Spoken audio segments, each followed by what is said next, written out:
नमस्कार दोस्तों, एक बार फिर से आप सबका मेरे YouTube चैनल पे स्वागत है। आज की जो हमारी घटना है, इस घटना की शुरुआत होती है मध्य प्रदेश यानी कि एमपी का भोपाल शहर होता है और वहीं के पास में एक सीहोर की जिला लगता है, इसी वहाँ की ये घटना है। और यह घटना दोस्तों एक आपको सोचने पर पूरा मजबूर कर देगी और आप इस पूरे वीडियो को एंड तक जरूर देखना। तो दोस्तों इधर यहाँ पर एक महिला होती है जिसका नाम संगीता होता है और संगीता होती है, यह विधवा होती है। इसके पति की करीब तकरीबन 3 साल पहले मौत हो चुकी थी और यह काफी दुखी रहना शुरू कर देती है। उसकी उम्र थी, उसके बारे में भी बात करते हैं। उसकी जो उम्र थी बहुत ही कम उम्र थी, उसकी उम्र थी 25 साल के आसपास की उम्र थी। और उसके पास एक कम उम्र, उसकी उम्र भी बहुत कम थी और उसके पास उधर उसका एक बेटा होता है। और जो बेटा होता है वह अभी बहुत छोटा होता है और उस बेटे की हम करीब बात करें तो वह बेटा होता है वह उसका 4 साल के आसपास का ही होता है। अब जो बेटा 4 साल का होता है जिसका नाम चिंटू होता है, अब चिंटू के साथ वह इधर यहाँ पर उसकी सास भी होती है। वह अपने बेटा होता है, अपने बेटे के साथ और अपनी सास के साथ रहा करती थी और जो उसकी सास थी उसका नाम था राजरानी। तो यहाँ पर दोस्तों इसके घर में सास होती है और इसके सास और इसका जो बेटा यह मेहनत मजदूरी करते हैं। सास बहू दोनों मेहनत मजदूरी करते हैं और यहाँ पर अपना घर चलाया करती थी। लेकिन इधर ही यहाँ पर जो बहू होती है संगीता देवी, उसे कहीं ना कहीं पर भी नहीं जाने देती थी अपनी बहू को। ये सास थी अपनी बहू को कहीं पर भी नहीं जाने देती थी। यह बोलती थी कि तुम घर से बाहर मत निकलना और आजकल जो जमाना है यह बहुत खराब है। तुम यही सोचकर जो ये सास थी यह अपनी बहू को बिल्कुल भी घर से बाहर नहीं निकलने देती थी। यह सोचती थी कि जो मेरी बहू है ये घर से बाहर निकलेगी तो मेरे हाथ से फिसल जाएगी और ये गलत रास्ते पर चल पड़ेगी। और इसी कारण जो ये सास है यह अपनी बहू को घर से बाहर नहीं निकलने देती थी। और यहाँ पर जो इसका छोटा बच्चा था जिसका नाम चिंटू होता है उसकी ये देखभाल करी। अब जो चिंटू था उसका खानदान था और उसने खाने दाने पर एक आखिरकार एक निशान होता है, निशानी होती है। ऐसा ही यह कहा जाता है कि राज रानी की सोच थी वह इसी कारण से अपनी बहू को रखती थी कि जो ये चिंटू है यह उसके खानदान का ही एक चिराग बचा है। और इसी कारण उसकी जो सासू थी राज रानी यह उसको अपने पास रखती थी। यह मेहनत मजदूरी करती थी और यह मेहनत मजदूरी भी किया करती थी और साथ में ही यह अपनी बहू और जो उसका पोता है इन दोनों को अच्छे से रखा करती थी। और दोस्तों जो संगीता थी यह घर पर रहकर सिलाई वगैरह का काम क्या कर लेती थी, थोड़ा बहुत छोटा मोटा, क्योंकि इसका जो बच्चा था वह छोटा था। उसको छोड़कर ये कहीं मेहनत मजदूरी करने के लिए जा नहीं सकती थी और इसी तरह से इनका जो घर का गुजर बसेरा था यह इसी तरह से चलता था। और अब यहाँ पर जो ये दोस्तों इधर जो यह महिला थी इसके ही पड़ोस में रहने वाली एक महिला और होती है जिसका नाम सरला होती है। यह महिला रहती थी। अब सरला थी दोस्तों यह विधवा नहीं थी और यहाँ पर इसका जो पति था यह बाहर नौकरी करने के लिए गया हुआ था। सरला विधवा तो नहीं थी लेकिन जो उसका पति था वह बाहर रहता था। वह अरब में यहाँ पर बोल रही थी कि उसका पति विदेश में नौकरी करने के लिए गया था और अब थी यह बाहर बोलती है और ये नौकरी करने के लिए ही गया हुआ था। और इधर जो उसका यह अब जो छुट्टी मिलती थी और यहाँ पर साल में वह 10 से 15 दिन तक की छुट्टी आया करता था। जितनी मिलती थी 10, 15, 20, 25 दिन की ही। इसके अलावा वह बेचारी अकेली ही रहा करती थी घर में। अब यहाँ पर जब बात आती है दोस्तों तो यहाँ पर एक सब्जी बेचने वाला ठेला लेकर आया करता था। सरला थी यह उस सब्जी वाले से सब्जी लिया करती थी। जो संगीता देवी थी यह वह वहीं पर रहती है और यह सरला थी ये क्या करती थी कि दोस्तों यह बहुत सारी मूलियां लिया करती थी और उधर गाजर मूली यह बहुत सारी लिया करती थी। भले ही यह और यह मूली गाजर और भट्टे थे ये बहुत ज्यादा लिया करती थी। फिर यहाँ पर जो संगीता है ये उससे पूछ लेती है कि जो तुम ये गाजर मूल्य बहुत ज्यादा लेती हो, तो यह मूल्य पूछ लेती है। तो इसके बाद कहती है कि कई बार मैं देखती हूँ कि तुम बैंगन गाजर भी लेती हो और इसी मतलब यह ऐसी सब्जियां लेती हो। तो वह काम पूछती है तो सरला बोलती है कि क्या काम करेगी तुम, शाम को तुम मेरे पास मेरे घर पर आ जाना और मैं तुम्हें ये सारी बात बता दूंगी कि मैं किस लिए ये लेती हूँ। फिर यहाँ पर जो दोस्तों जो सरला होती है यह यहाँ पर उसके पास यह बात पूछने के लिए उसे दिमाग में ये बात घूमती रहती है कि उसकी इतनी सारी सब्जियां लेकर वह करती क्या है। अभी सब लोग इधर उधर अच्छा से ये नहीं लगेगा, यहाँ पर सभी लोग हैं। ये बोलती है कि यहाँ पर सभी लोग हैं, यहाँ पर मैं बताऊंगी तो तुम्हें अच्छा नहीं लगेगा। तुम ऐसा करना कि शाम को मेरे घर पर आ जाना। और फिर शाम को होते चली जाती है। वह बात करने पे जब बात करने जाती है तो यहाँ पर जब सरला है वह उस सरला को बात बताती है कि वह कहती है कि मेरा पति है वह देखे बाहर रहता है, मुझे जो भी करना है वह इनका ही सहारा लेना पड़ता है, जैसे कि मूलियों का गाजर का इन सब का ही सहारा लेना पड़ता है। एक आधे साल में है वह एक 10 से 15 दिन की छुट्टी ही तो आते हैं, उसके बाद मैं क्या करूँ। और इसीलिए मैंने यह मूलियों का सहारा लेती हूँ, कभी बैंगन का सहारा लेती हूँ तो कभी गाजर का सहारा लेती हूँ। इसी प्रकार से ये बातें करती है। और फिर इधर जो संगीता देवी बोलती है कि ये क्या गलत बात कर रही हो तुम, ऐसा नहीं करना चाहिए और यह अच्छी चीज नहीं होती है। इधर उसकी जो पड़ोस में जो सरला है वह बोलती है कि तुझे क्या मतलब है कि तुम्हें कभी कभार भी तुम भी कर लिया करो। लेकिन वह कहती है कि तुम ये सब बेकार की बातें मत किया करो और इसे करने से ऐसा कुछ भी नहीं होता है। जब तुम्हें यह सब करोगे तो यह सब गलत है। फिर जो सरला है वह इधर कहती है कि तुम्हें क्या पता, तुम तो विधवा हो और तुम चाहे तो तुम भी इसे ट्राई कर सकते हो। लेकिन जो कहती है कि तो मेरा तो पति है नहीं है और इस प्रकार की बातें मैं कभी भी नहीं करूंगी। और जो ये संगीता है, संगीता बोलती है कि तुम काफी, संगीता इसके ऊपर सरला के ऊपर काफी गुस्सा होती है और वह वहां से चली जाती है। वह बोलती है कि तुम जो फालतू की बातें मत करो और फालतू की बातों में कुछ भी नहीं रखा है। और वह इन सबसे यहाँ से गुस्सा करते हुए यहाँ से निकल जाती है। दोस्तों इससे ऐसा समय बीतता रहता है। अक्सर ऐसे ही धीरे धीरे यहाँ पर समय था वह दिन प्रतिदिन गुजरता जाता है। और फिर रहते रहते यहाँ पर जो ये संगीता होती है इसकी विधवा पेंशन के बारे में कोई बात बात आती है। और फिर जो भाई यह विधवा पेंशन के कार्ड वगैरह होते हैं यह भाई सरपंच के पास ही जाकर बनवा लो। सरला से ऐसा कहा जाता है कि तुम सरपंच के पास जाकर तुम्हारी विधवा पेंशन का जो कार्ड है वह बनवा लो और तुम्हारी मदद करवा देंगे और बनवाने में। अब वह एक बार की बात होती है, संगीता देवी वह सरपंच के पास चली जाती है। जैसे वह सरपंच के पास जाती है, वो सरपंच होता है जिसका नाम हरदयाल होता है और हरदयाल के यह हरदयाल है ये अपने खेत में काम करता रहता है।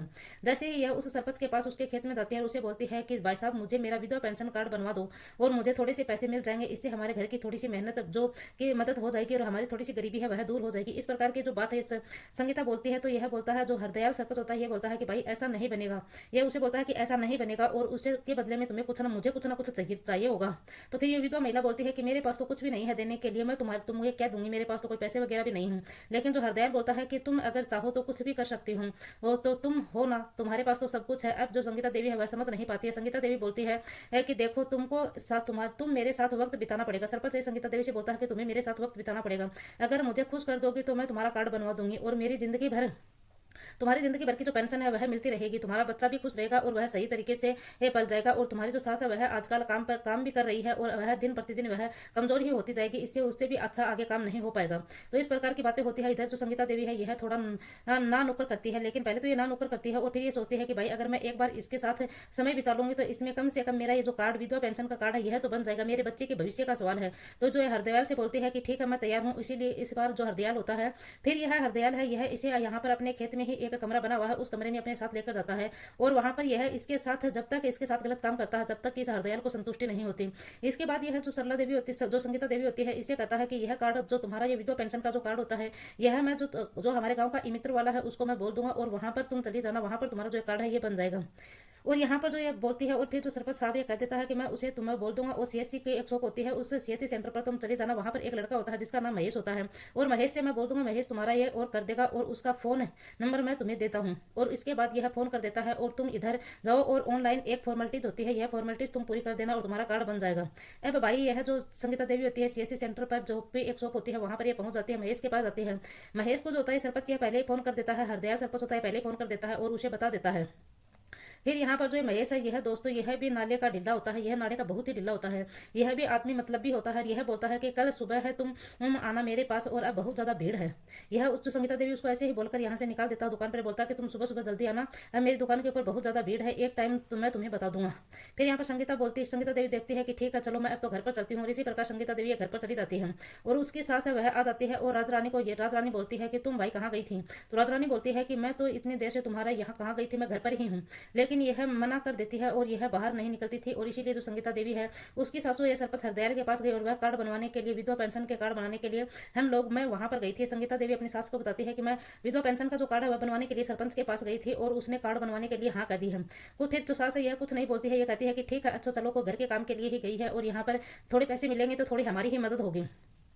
भाई फिर सुबह की बात होती है, सुबह जो संगीता देवी है सीएससी शॉप के ऊपर जाती है, जो महेश है महेश के पास जाती है। महेश की जो उस समय दुकान थी यह दुकान पर अकेला होता है, यह दुकान खोलकर यह उसका इंतजार ही कर रहा था और महेश बोलता है कि मैं तुम्हारा कार्ड तो बना दूंगा लेकिन तुम्हें भी मुझे खुश करना हो पड़ेगा। लेकिन सरपंच की इस तरह से बोल देती है जब तुमने सरपंच को भी खुश किया है इसी तरह मुझे भी खुश करना होगा। यहाँ पर ये बोलती है कि ऐसा कुछ भी नहीं होगा और मैं कुछ नहीं करूंगी और यहाँ पर जो मैं ऐसा उसके साथ नहीं किया है, सरपंच के साथ थोड़ा सा ना नुकर करती रही इसी तरह से। लेकिन यहाँ पर जो महेश यह बोलता है तो महेश ने भी तुझे यहाँ पर यह करना पड़ेगा और फिर ये कहता है कि ठीक है। यहाँ पर ये सोचती है कि ठीक है मेरा कार्ड बन जाएगा और इसके बाद यह कहता है कि तुम्हें क्या दिक्कत है, तुम्हारा कार्ड बन जाएगा। और फिर जो संगीता देवी है यह मान जाती है, ये बोलती है कि चलो ठीक है एक और बार सही। इसी प्रकार से यह अपने जो दुकान का शटर होता है ये महेश अपनी दुकान का शटर डाउन कर लेता है। दुकान में यह शटर डाउन करने के बाद यह तब तक उस संगीता महिला के साथ गलत काम करता है जब तक कि उसको संतुष्टि नहीं होती। आजू बाजू में देखने वाले ये इधर कोई नहीं होता। यह बोलता है कि चलो तुम अंदर चलो और यहाँ पर कुछ दिन तक ऐसे कार्ड बनवाने के लिए संगीता देवी के साथ यहाँ पर ये गलत काम करते रहे। यहाँ पर एक तो जो सीएससी शॉप वाला और एक सरपंच यह दोनों गलत काम करते रहे, यह इसके मौके का फायदा उठाते रहे। संगीता देवी को यह बुलाते थे और बोलते थे कि भाई तुम्हारा कार्ड बन जाएगा और लेकिन कार्ड रजिस्टर्ड हो गया है, कभी ऐसे बोलते थे कि तुम्हारा कार्ड ऑनलाइन चढ़ चुका है। इसी तरह से ये बोलते थे और ये कहते थे कि तुम्हें हमेशा हमें खुश करना होगा तभी तुम्हारा जो कार्ड है ये सक्सेसफुल होगा और तुम्हारा रजिस्टर्ड करवा देंगे। और इस प्रकार कभी कभी यह बीच बीच में ऐसे आ जाया करो। लेकिन यहाँ पर दोस्तों यह सब इसे भाई बेचैन होकर यहाँ पर यह गलत काम किया करते थे, इसका गलत फायदा उठाया करते थे। और इसी तरह से मोहल्ले में एक एक लेडीज को यह बात देखने को मिलती है कि जो संगीता देवी है यह बार बार सरपंच के खेत में जाती है। यह सरपंच जो अकेला रहता है तभी ये खेत में जाती है और ये जो दुकान वाला महेश है सीएससी सेंटर वाला इसके पास जाती है। यहाँ पर मतलब कि गलत कुछ ना कुछ गलत है, जैसे कि पड़ोसियों की बात पता चलती है जो संगीता गलत रास्ते पर चल पड़ी है। अब दोस्तों जो महिला होती है इस महिला की जो सास होती है राजरानी, इन सबको ये बातें बोली जाती है और तुम्हारी बहू है वह गलत रास्ते पर चल पड़ी है, शायद यह गलत रास्ते पर चल पड़ी है, ऐसी ही बात थी। और फिर जो ये सास होती है यह अपनी जो बहू होती है संगीता देवी उसके ऊपर बहुत ज्यादा गुस्सा आता है और संगीता देवी को गुस्सा करते हुए काफी चिल्लाती है और चोट भरती है, जिससे लड़ाई झगड़ा करती है और बोलती है कि तुम आज के बाद घर से बाहर नहीं निकलोगी। तो ऐसे बोल रही थी। और फिर जो मैं सरपंच के पास मिलने के लिए गई थी कार्ड के कुछ जो पेंशन का जो कार्ड था उसके सिलसिले में बात करने के लिए गई थी और जो यह कुछ ऐसा कुछ भी नहीं है, मतलब कोई कार्रवाई कितनी आगे बढ़ गई है कितनी नहीं हुई है, मेरा कार्ड बनने में कितना समय लगेगा कितना नहीं लगेगा। लेकिन ये सास बोलती है कि मुझे सब पता चल गया है, तू आजकल जो बाहर कहीं कहीं जाती हो क्या क्या सोच रहे हैं लोग, क्या क्या बातें बना रहे हैं, मैं अगर तुम आज के बाद घर से बाहर निकली तो मैं तुम्हारी टांगे तोड़ दूंगा और मेरे साथ ही कि तुम घर से बाहर निकलना। तो दोस्तों यहाँ पर जो सास बहू में काफी लड़ाई होती है, काफी झगड़ा होता है और फिर घर में बहुत ज्यादा कलेश होता है और साफ साफ तो सास वह मना कर देती है, तुम आज के बाद घर से बाहर बिल्कुल भी नहीं निकलोगी या घर के बाहर बिल्कुल भी नहीं निकलने देती है। कहती है कि अगर तुम घर के बाहर निकली तो मैं तुम्हारी टांगे तोड़ दूंगी। इसी तरह से यहाँ पर बात की जाती है और यहाँ पर फिर काफी लड़ाई झगड़ा होने के बाद इधर जो सास थी यह पाबंद लगा देती है। जैसे ही फिर सास पाबंद लगाती है तो भाई यहाँ पर बीच बीच में यहाँ पर यह देखने को जब काम पर जाया करती थी तो ये बीच बीच में देखने को आया करती थी कि कहीं बहू ये घर से बाहर तो नहीं चली गई थी। दोस्तों संगीता देवी यह काफी परफेक्ट हो जाती है और यह काफी दिमाग खराब हो जाता है। यहाँ पर जब संगीता देवी का काफी दिमाग खराब होता है इसी प्रकार से ये रोक लिया करती थी और मतलब कहीं ना कहीं इसे काफी गुस्सा भी आता है कि अब यह इधर कभी भी घर से बाहर नहीं निकलती है और यह अपने पड़ोसी होते हैं उनसे सरला देवी की याद आती है। और जैसे वह सरला देवी थी वह सब्जी वाले से सब्जियां लिया करती थी, बहुत सारी सब्जी मूली वगैरह खरीदा करती थी। फिर यह भी मूली लेती थी, कभी बैंगन लिया करती थी, कभी गाजर लिया करती थी। इसी प्रकार से यह भी सब्जियां खरीदना शुरू कर देती है। अभी इसके बाद यह जो सास पूछती थी कि तुम इतनी सारी मूली वगैरह का क्या करते हो, तो लेकिन ये जाती थी और बोल देती थी कि कुछ मूलियां थी वह खराब निकल आती हैं और मैं उनको बाहर फेंक देती हूँ। और यहाँ पर इसकी जो सास थी वह देखती थी कि आजकल यह खूब ज्यादा मूलियां लेती है, खूब ज्यादा गाजर वगैरह बैंगन वगैरह लिया करती थी। और यहाँ पर जो सास थी यह वॉच क्या करती थी, यह चक्कर क्या है कि आजकल ये इतनी सारी सब्जियां क्यों लेती है। और एक बार जब नहाने जाती थी तो यह बाथरूम में मूली लेकर जाती थी, तो पहले से तो ये मूली को अच्छी तरीके से धोकर रख दिया करती थी और फिर यह सूखने के लिए रख देती थी और फिर यह बाथरूम में नहाने के लिए जाया करती थी।